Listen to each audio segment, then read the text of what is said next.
Shalom Bapak Ibu Saudara kasih Tuhan. Apa kabar saudara? Selamat tahun baru buat semua kita. Sudah ucapkan tahun baru kepada kiri kanannya? Sudah ya, sudah tahun baruan semuanya ya. Puji Tuhan, tidak terasa atau sudah sangat terasa? Sudah. Kita sudah ada di 2025. 2025 tahun baru, saya berdoa biar kekuatan Tuhan jadi kekuatan setiap kita. Karena tahun 2025 ini kita menghadapi tantangan-tantangan yang baru lagi. Bersyukur, saya katakan di ibadah pertama tadi, pemerintah menaikkan PPN 12% cuma untuk barang-barang yang sangat-sangat mewah. Yang kalau jemaat sewan kita nggak mikir aja, nggak usah dipikirin deh. Nggak kesampaian buat kita gitu kan. Nah, bersyukur sembako dan teman-temannya tidak ada yang terkena PPN 12%.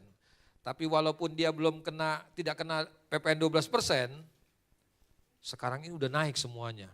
Harga cabai, tomat, waduh. Udah naik semua. Nah biasanya kalau sudah naik dia lupa turun. Gitu kan udah naik semuanya nih. Baru mau turun akhir bulan Imlek saudara ya. Jadi orang udah tanggung lah, tunggu Imlek aja gitu kan. Setelah Imlek baru mau turun, udah puasa lagi gitu kan. Udah tanggung nanti aja deh. Selesai puasa ada Idul Fitri. Udah gak bisa turun lagi tuh. Tapi saya percaya tetap ada yang turun buat kita. Kebaikan Tuhan, anugerah Tuhan tetap turun dalam hidup kita. Amin. Jadi semuanya boleh naik, biarkan anugerah Tuhan tetap turun atas hidup setiap kita. Saya tidak tahu apa yang jadi resolusi saudara di tahun 2025 ini, tapi yang jelas harusnya kita punya resolusi saudara ya. Betul enggak? Kalau enggak hidup kita enggak pernah maju nih. Kita harus punya resolusi 2025 harus beda dengan 2024. Jangan sampai cuma kalendernya aja yang ganti. Tapi cara hidup kita masih sama. Dengar Bapak Ibu Saudara yang kasih Tuhan, 2025 ketika kita masuki ada dua hal yang kita harus mengerti. Pertama, kita tambah tua. Betul? Ada yang tambah muda? Dapat diskon mungkin? Hah? Ada yang dapat diskon? Semua tambah tua kan? Jangan dimudah-mudahin. Bahwa kita nggak bisa bohongi bahwa usia kita bertambah tua. Betul nggak? Nah kalau sudah bertambah tua berarti apa nih? Udah lebih dekat lah sama asam urat, gula darah, kolesterol, darah tinggi, betul? Dulu kayaknya enggak, ya iya dulu masih muda, sekarang 2025 sudah tambah, apalagi yang sudah ABG, baru gocap, itu udah mulai tuh. Kayo pagi-pagi udah kasih tahu, aduh nih tangan saya, wah itu bukan kesleo, bukan. Di persendian ini bukan kesleo, pasti karena asam urat itu makan dagingnya kebanyakan, ya kan? Mulai dikurang-kurangin, betul enggak? Itu yang pasti 2025 kita tambah tua. Bersyukur yang masih muda, yang udah tua ini susah banget, udah tambah tua kita. Kemudian yang kedua adalah gini, ketika kita masuk 2025, berarti kita makin dekat dengan hari kedatangan Tuhan. Betul? Dunia ini sudah semakin tua. Tuhan sudah semakin dekat kedatangannya. Dengar baik-baik. Cuma orang-orang yang bertumbuh dewasa yang akan siap menyongsong hari kedatangan Tuhan. Makanya 2025 harus ada resolusi dalam hidup kita. Bahwa 2025 harus beda dengan 2024. Kita harus mengalami peningkatan secara rohani. Kita harus mengalami pertumbuhan secara rohani. Kalau yang tahun-tahun lalu masih gampang tersinggung, gampang kecewa, kita masih baperan, 2025 nggak boleh. Udah makin tua kok masih baperan. Udah tambah tua kok masih tersinggungan. Pak jangan salah Pak, makin tua makin gampang tersinggung. Nggak boleh. Bahwa kita nggak bisa mengendalikan situasi yang terjadi dalam hidup kita, betul? Kita nggak bisa mengendalikan orang-orang di sekitar kita. Yang kita bisa kendalikan adalah diri kita.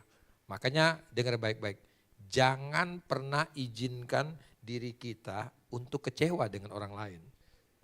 Dengar baik-baik, kalau kita kecewa dengan orang lain, yang bodoh siapa? Kita sendiri. Karena kita kan nggak bisa kontrol dia. Kita nggak bisa bilang sama dia, lu jangan kecewain gua dong. Nggak bisa. Dia akan melakukan semua yang dia suka. Dia cuma akan mengatakan semua hal yang dia suka. Itu semua ada di luar kendalinya kita. Yang kita bisa kendalikan apa?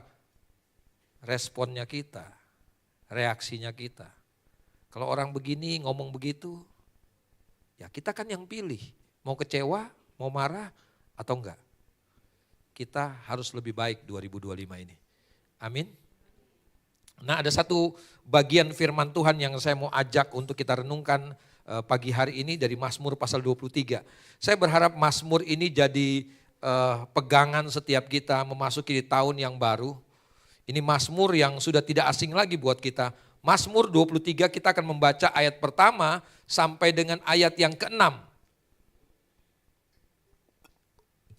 Nah Mazmur ini Bapak Ibu Saudara dikasih Tuhan, biasanya kan kalau kita baca Mazmur, kita tahu Mazmur itu isinya penyembahan, pujian kepada Tuhan.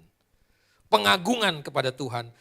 Tapi Mazmur 23 ini bicara soal komitmen Tuhan kepada umat Tuhan. Janji Tuhan kepada umat manusia, kepada umat pilihannya. Bapak Ibu Saudara dikasih Tuhan, kalau kita pegang janji manusia, kita bisa kecewa. Tetapi pagi ini yang kita mau pegang itu komitmennya Tuhan. Apa saja yang akan Dia lakukan buat kita. Apa saja yang akan Dia kerjakan buat hidup kita, baca Mazmur 23 ayat 1 sampai dengan ayat yang ke-6. Saya percaya kalau kita baca Mazmur ini, kita akan menemukan kekuatan, penghiburan, serta pengharapan menjalani tahun 2025 ini. Coba kita baca Mazmur 23 ayat pertama sampai dengan ayat yang ke-6. Judul perikopnya adalah Tuhan Gembalaku yang baik. Mazmur Daud, Tuhan adalah gembalaku, takkan kekurangan aku. Perhatikan baik-baik, kalau Tuhan jadi gembala di 2025, jadi gembala kita, bisnis kita, keluarga kita, pelayanan kita, studi kita, Dia yang jadi gembala buat kita, maka percayalah, takkan kekurangan aku. Amin. Orang bilang 2025 Pak, sulit Pak. Ekonomi juga sulit. Percayalah, kalau Dia jadi gembala kita, takkan kekurangan aku. Pak, pengangguran makin banyak Pak. Orang bingung sekarang mau bisnis apa Pak. Bisnis yang ada aja susah jalannya. Kalau Tuhan jadi gembala kita, komitmennya buat kita adalah kamu gak akan kekurangan. Kita gak akan kekurangan. Kayaknya kurang yakin. Amin. Ayat yang kedua, Ia membaringkan aku di padang rumput yang hijau. Ini komitmennya Tuhan yang berikutnya. Dia akan baringkan kita di rumput hijau, bukan di rumput kering, saudara. Ya, di rumput hijau. Tapi yang jelas ini bukan rumput tetangga. Ini rumput sendiri. Amin. Tuhan sudah menyiapkan rumput hijau buat kita. Jadi enggak usah ngelihat rumput. Enggak usah ngelihat rumput walaupun orang bilang rumput tetangga lebih hijau Pak. Enggak. Rumput yang Tuhan siapkan buat kita adalah rumput yang hijau. Amin. Kasih tahu sama kanan kirinya, jangan takut rumput hijau. Enggak usah lihat rumput tetangga. Enggak usah lihat usaha orang lain. Enggak usah lihat pekerjaannya, enggak usah lihat bisnisnya. Dia kelihatannya lebih hebat hari ini. Enggak apa-apa, Tuhan menyiapkan rumput hijau juga buat kita. Amin. Jadi jangan tergoda, jangan sirik ngelihat rumput tetangga yang hijau. Karena Tuhan janji buat kita, komitmennya Dia akan tuntun kita. Dia akan baringkan kita, Dia akan bawa kita di padang yang berumput hijau. Amin. Kemudian apalagi yang akan dilakukan? Ia membimbing aku ke air yang tenang. Amin. Air yang tenang itu kemungkinan airnya apa tuh saudara? Ada yang pernah hidup di sungai? Pernah ke sungai? Biasanya kalau airnya beriak, bergoncang gitu, airnya biasanya apa yang terjadi? Ya, dikoyak, kayak kita koyak-koyak, kita obok-obok gitu kan tuh air sungai, apa yang terjadi tuh? Biasanya airnya jadi keruh. Tuhan enggak menjanjikan bawa kita ke air yang keruh. Tuhan janjikan bawa kita ke air yang tenang. Air yang tenang itu jernih. Makanya orang kalau mau minum dari sungai itu biasanya mesti ditenangin dulu airnya. Kalau sudah tenang itu semua kotorannya dia mengendap ke bawah tuh. Yang atasnya jadi jernih. Dia punya komitmen akan bimbing kita ke air yang tenang. Ia akan menyegarkan jiwa kita. Ada yang 2024 sempat galau, stres. Ada? Ini isu 2024 waktu kampanye Pilkada DKI Jakarta. Apa tuh? Mental health. Bahwa orang Jakarta ternyata banyak mengalami gangguan mental, saudara. Ternyata orang Jakarta itu banyak yang mengalami gangguan mental. Makanya salah satu calon gubernurnya mengusulkan kalau dia terpilih, dia akan siapkan mobil. Mobil apa?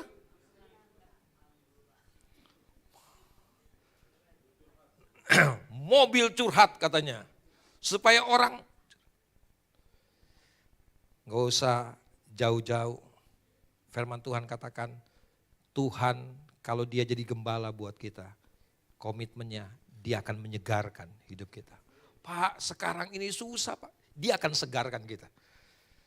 Amin. Jadi healing enggak, saudara punya duit silakan healing saudara. Tapi yang enggak punya uang kan enggak bisa healing, enggak bisa rekreasi. Tapi percayalah, Tuhan berjanji dia akan menyegarkan jiwa kita. Kemudian apalagi? Ia menuntun kita di jalan yang oleh karena namanya. Dia akan bawa kita ke jalan yang benar. Pasti. 2024 mungkin jalan kita kadang-kadang ya Pak susah Pak kalau mau lurus-lurus terus Pak. Mesti miring-miring sedikit. Kalau Tuhan jadi gembala kita 2025, dia akan bawa kita ke jalan yang, jadi 2025 harus berjalan di jalan yang benar. Bagaimana caranya? Jadikan dia gembala kita. Kemudian sekalipun aku berjalan dalam lembah kekelaman. Ini firman Tuhan tadi pagi. Sekalipun aku berjalan dalam lembah kekelaman. Dalam terjemahan bahasa Inggris dipakai kata sekalipun aku melewati lembah bayang-bayang maut. Lembah kekelaman. Bukan sekalipun aku berjalan, tetapi dipakai kata sekalipun aku melewati. Saya senang dengan kata melewati. Apa artinya melewati? Artinya melewati minimal ada dua. Yang pertama, kita nggak akan lama di lembah kekelaman. Numpang. Ternyata begini, lembah kekelaman, kesulitan, pergumulan itu cuma numpang lewat aja. Enggak akan selamanya. Pak susah, saya ngerti. Tapi baca lagi Mazmur 23, ternyata apapun lembah kekelaman yang sedang kita lewati. Dengar baik-baik, kita cuma numpang lewat aja di sana. Itu pengertian yang pertama, pengertian yang kedua. Segelap apapun, kita pasti bisa lewatinya. Dia cuma sementara, tapi saya mau katakan kita pasti bisa melewatinya yang kedua. Amin. Itu janjinya buat kita. 2025 akan menjadi tahun yang gelap buat banyak orang, tapi kita percaya kita pasti bisa melewatinya. Kita pasti bisa melewati 2025. Kenapa? Karena Tuhan gembala yang baik. Takkan kekurangan kita. Sekalipun kita melewati lembah kekelaman, kita pasti akan bisa lewatinya. Dan kemudian ayat yang kelima, ayat yang berikutnya, aku tidak takut bahaya sebab engkau besertaku, gadamu dan tongkatmu itulah yang menghibur aku. Engkau menyediakan hidangan bagiku. Lihat, janji berikutnya, dia menyediakan hidangan bagi kita. Di hadapan lawanku. Waduh Pak, 2024 makan aja susah. Kalau Tuhan jadi gembala buat setiap kita. Percayalah, Tuhan akan menyediakan hidangan buat setiap kita. Kan saya selalu kasih kesaksian buat saudara. Di rumah saya itu ada 16-17 orang saudara di rumah saya. Tapi puji Tuhan sampai sekarang tidak ada yang pernah makan batu saudara. Kalau sampai ada yang makan batu pasti giginya rontok saudara. Ya, saya semua sehat semua saudara ya, nggak ada yang ompong semuanya. Semua sehat normal karena makannya nasi saudara. Tidak ada yang makan batu saudara. Kenapa? Karena janji Tuhan, dia menyediakan hidangan buat setiap kita. Dia menyiapkan makanan buat setiap kita. Bahkan di hadapan, saudara ngerti gak? Bisa ngebayangin gak? Menyediakan makanan di hadapan musuh. Saudara gak bisa ngebayangin ya? Yang suka nonton film silat tuh, film kungfu, tonton 80-an, 90-an, ada bintang yang namanya Jackie Chan, Drunken Master, waduh.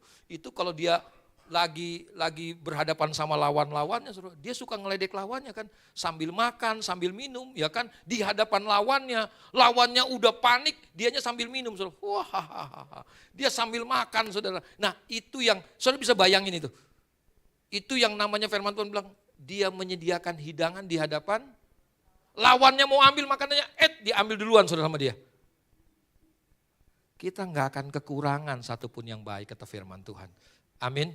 Dan kemudian ini ayat yang kita merenungkan pagi hari ini. Ayat yang ke-6. Kalau Tuhan gembala yang baik, takkan kekurangan aku. Lompat ayat yang ke-6. Kebajikan dan kemurahan belaka akan mengikuti aku seumur hidupku. Dan aku akan diam dalam rumah Tuhan sepanjang masa. Bapak Ibu Saudara dikasih Tuhan, kalau Tuhan jadi gembala yang baik, bukan cuma tahun 2025, sepanjang umur kita. Firman Tuhan katakan, kebajikan, kemurahan Tuhan, kata firman Tuhan apa? Yang akan mengikuti di 2024, kebajikan, kemurahan Tuhan menyertai kita. Di 2025, kebajikan dan kemurahan Tuhan yang menyertai kita. Yang mengikuti kita. Artinya dengar baik-baik. Kebaikan, kemurahan itu enggak perlu dikejar-kejar. Dia pasti akan mengikuti kita. Di mana kita ada, percayalah begini. Kalau kita menjadikan dia gembala yang baik dalam hidup kita. Kita menjadikan dia gembala dalam hidup kita, dalam bisnis kita, dalam pekerjaan kita, dalam pelayanan kita, dalam studi kita, dalam rumah tangga kita. Kalau kita jadikan dia gembala, percayalah, di tahun berapapun kita ada, kebajikan, kemurahan Tuhan akan mengikuti kita. Di mana kita ada, di situ ada kebaikan Tuhan, di situ ada kemurahan Tuhan. Amin. Apa artinya kebaikan dan kemurahan Tuhan mengikuti kita? Bapak Ibu Saudara yang dikasih Tuhan, siapakah di dunia ini yang bisa terus melakukan perbuatan baik. Enggak ada satupun. Saya mau katakan begini, perbuatan baik manusia kepada kita itu biasanya tidak terus menerus. Bahkan Pak Taufik minggu lalu nyinggung tuh. Ada uang, abang, enggak ada uang, abang ditendang. Abang bilang, emang abang sepak bola? Waktu abang ada uang, waduh, kopinya manis terus, makanan enak terus, abang lagi ada. Begitu abang setoran mulai, udah mulai nyap-nyap deh di rumah. Setoran kurang nih, setoran kurang. Begitu udah gak ada setoran, kopi kagak muncul. Begitu minta kopi, tuh kan ada Kopiko. Kok Kopiko pagi-pagi? Kan Kopiko gantinya.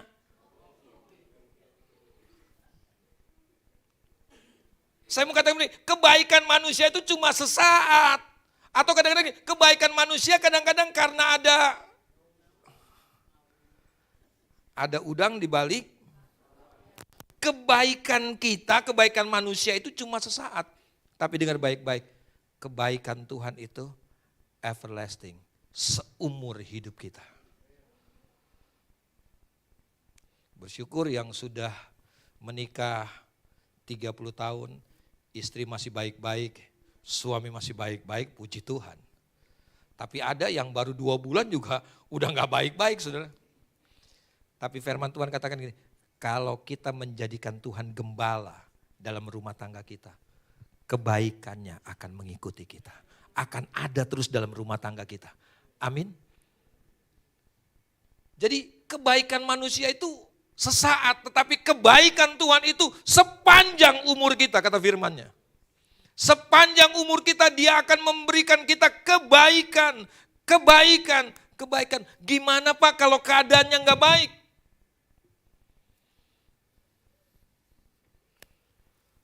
Ada yang mau menolong orang yang keadaannya gak baik? Ada? Kalau ada orang yang datang sama kita bilang, Pak Bapak bisa tolong saya nggak, saya situasi sulit. Kenapa? Aduh Pak, saya terjerat sama pinjol Pak. Tadi pagi saya kasih kesaksian tuh. Kemarin saya baru ketemu 1 orang. Judi online saudara. 1 motor lewat. Main pertama saya menang Pak. Main kedua menang, ketiga menang, keempat, kelima, keenam, kalah terus Pak. Udah gak ada duit, pinjol solusinya. Cuma 1 pinjol, enggak, 9 pinjol saudara. Terpaksa harus jual motor baru bisa nutupin pinjolnya. Kalau udah ke situasi kayak begitu, ada yang mau tolong? Yang ada, goblok lu. Itu kan karena kegoblokan lu. Lu terima aja resikonya. Ketika situasinya tidak baik, saya mau katakan enggak banyak orang yang mau berbuat baik kepada kita. Tapi dengar baik-baik, firman Tuhan berjanji kalau Dia jadi gembala kita, kebaikannya akan terus menyertai perjalanan hidup kita. Yusuf pernah katakan ini kepada saudara-saudaranya, kamu bisa merancangkan hal yang jahat kepadaku, tapi Tuhan bisa mengubahnya menjadi kebaikan. Siapa yang bisa mengubah situasi yang jahat, yang tidak baik jadi baik? Cuma Tuhan. Cuma Tuhan yang bisa mengerjakan itu. Dan dengar baik-baik, kebaikannya Dia siapkan sepanjang umur kita. Sepanjang hidup kita, kata firman Tuhan, kebajikannya akan menyertai kita. Jadi enggak ada yang bilang, Pak, kayaknya enggak bisa Pak. Dengar baik-baik, ada kebaikan Tuhan yang akan menyertai kita. Dengar Bapak Ibu Saudara kasih Tuhan, kalau kita lihat situasi keadaan kita hari ini, siapa yang berani menjalani kehidupan ini? Semua orang sedang teriak susah, sulit semua. Tapi dengar baik-baik, janji firman Tuhan, komitmen Tuhan buat setiap kita. Kebaikannya tidak akan pernah meninggalkan kita. Amin. Kebaikannya tidak akan pernah meninggalkan kita. Bahkan di situasi yang paling buruk sekalipun, ketika semua orang tinggalkan kita, tetap ada kebaikan Tuhan yang akan menyertai kita. Jadikan Dia gembala yang baik dalam hidup kita. supaya sepanjang umur kita menikmati kebaikan. Ibu-ibu, bapak-bapak yang merasa ditinggalkan sama anak-anak, memang anak-anak kata firman Tuhan akan pergi meninggalkan ayah dan ibunya. Dengar baik-baik, tetap jadikan Tuhan gembala. Maka kita akan tetap menikmati kebaikan Tuhan sepanjang umur hidup kita. Yang bisnis sekarang sedang lesu, yang sedang kehilangan pekerjaan, dengar baik-baik, jadikan dia gembala yang baik dalam hidup. Bilang, Tuhan, Engkau jadi gembala dalam hidupku. Maka saya percaya kebaikannya akan menyertai kita sepanjang hidup kita, sepanjang umur kita. Amin.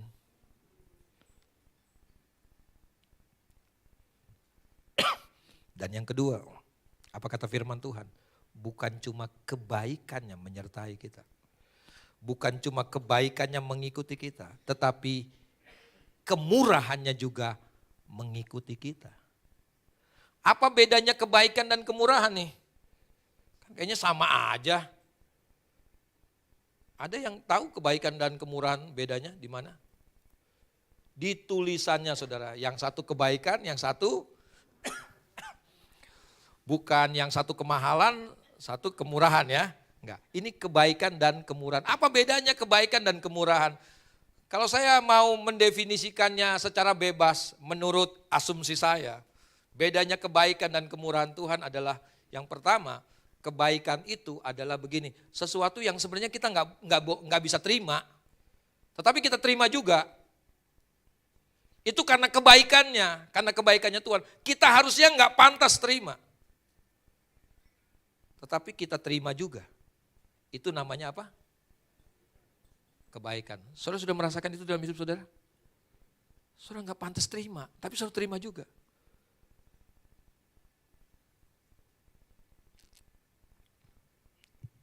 Kalau kemurahan, apa? Kebalikannya. Sesuatu yang harus kita terima, tapi kita tidak terima. Loh, kok bisa, Pak? Sesuatu yang harusnya kita terima, tetapi kita tidak terima. Itu karena kemurahannya. Saya menggambarkannya tadi pagi seperti seorang anak. Ada yang punya anak laki-laki di rumah yang baru belajar jalan. Saya paling senang tuh kalau ngelihat anak kecil tuh baru belajar jalan gitu kan. Umur 1 tahun, 2 tahun. Ada? Oma Mary ada ya? Ada yang punya 2 tahun anak laki-laki. Waduh. Itu waktu dia baru belajar jalan, dengar baik-baik, ini pengalaman saya. Saya mau ceritain saudara, itu semua barang yang bisa dia pegang, pasti dia. Pokoknya dengar baik-baik, yang namanya punya anak kecil yang baru belajar, rumah nggak mungkin rapi. Pasti berantakan. Kenapa? Ada banyak kekacauan yang dimunculkan oleh anak-anak yang lagi baru belajar jalan nih. Maaf, pipis di situ, pup juga di situ, lepas aja di mana dia mau lepas. Gelas di meja dia ambil, dia banting. Pot bunga di atas meja, vas bunga itu bisa dibuang sama dia. Dan saya mau kasih tahu bahwa berapa banyak di antara kita ngelihat kejadian ini, rumah kita berantakan dan aduh, sakit kepala. Kemudian kita mulai masuk ke kamar kita siapkan cambuk yang paling cocok buat anak kita. Ada yang kayak begitu? Kemudian kita keluar ambil cambuk dan bilang sama, hey boy sini. Kamu sudah menimbulkan kekacauan di rumah ini. Kamu lihat coba, semua ruangan di dalam semua barang di ruangan ini kacau semua gara-gara kamu. Kamu sudah menimbulkan kekacauan yang parah banget di rumah ini. Sekarang kamu berhadapan sama saya. Beresin atau saya cambuk kamu. Ada yang kayak begitu? Ada? Apa yang kita lakukan? Apa yang kita lakukan, ibu-ibu? Kalau bapak-bapak nggak tahu biasanya. Bapak-bapak cuma terima beres pokoknya, semua rumah rapi aja. Apa yang ibu lakukan? Jangan dong deh, Enggak marah saudara. Coba kalau bapaknya yang pecahin, aduh bisa perang. Tapi karena si Dede, jangan dong Dek, jangan begitu ya. Padahal udah berantakan semua saudara. Sebagai seorang ibu, ini yang namanya kemurahan saudara. Harusnya anak ini dihukum. Harusnya dia terima hukuman. Yang kedua, dia harusnya beresin semuanya. Atur lagi supaya rapi. Tapi karena ada kemurahan seorang ibu. Ibu ambil sapu, beresin semuanya, rapiin lagi. Supaya apa? Supaya apa? Bukan cuma supaya bersih, kelihatan bersih. Supaya tempat itu enggak berbahaya buat anaknya. Ibu yang beresin kekacauan yang disebabkan oleh anaknya. Siapa yang harusnya beresin kekacauan itu? Harusnya anaknya, karena anaknya sumber kekacauan. Saya mau katakan begini, itulah kemurahan Tuhan buat kita. Harusnya kita terima hukumannya. Bukankah kita penyebab kekacauan dalam hidup kita? Berapa banyak orang mengalami kekacauan dalam hidupnya bukan karena salah siapa-siapa, tapi karena kesalah kita sendiri. Itu yang saya bilang tadi, terpaksa jual motor segala macam. Tapi untung ada kemurahan Tuhan. Tuhan tetap pelihara hidupnya. Saya mau katakan begini, kebaikan dan kemurahan Tuhan akan menyertai seumur hidup kita. Ada banyak kekacauan yang kita timbulkan dalam kehidupan kita karena kesalahan kita, karena keputusan kita, karena ego kita. Dengar baik-baik. Karena kemurahannya, dia mau beresin semuanya buat kita. Amin. Harusnya kita yang tanggung hukumannya. Harusnya kita yang beresin hidup kita. Tapi kemurahannya akan tetap menyertai kita. Dia tahu kita masih sering melakukan kesalahan. Dia tahu kita masih kadang-kadang alpa dalam kehidupan. Dia tahu kita kadang-kadang masih egois dalam hidup kita. Ada rumah tangga yang gini, suami istri ribut cuma gara-gara egonya. Tapi dengar baik-baik. Kalau Tuhan jadi gembala dalam hidup setiap kita. Tuhan akan turun, Tuhan akan datang dan bereskan kekacauan semuanya. Karena kemurahannya buat setiap kita. Amin. Jadikan Tuhan gembala yang baik di 2025 ini. Lihat kebaikan dan kemurahannya akan menyertai perjalanan hidup kita. Tuhan Yesus memberkati. Mari kita siapkan hati kita untuk masuk dalam perjamuan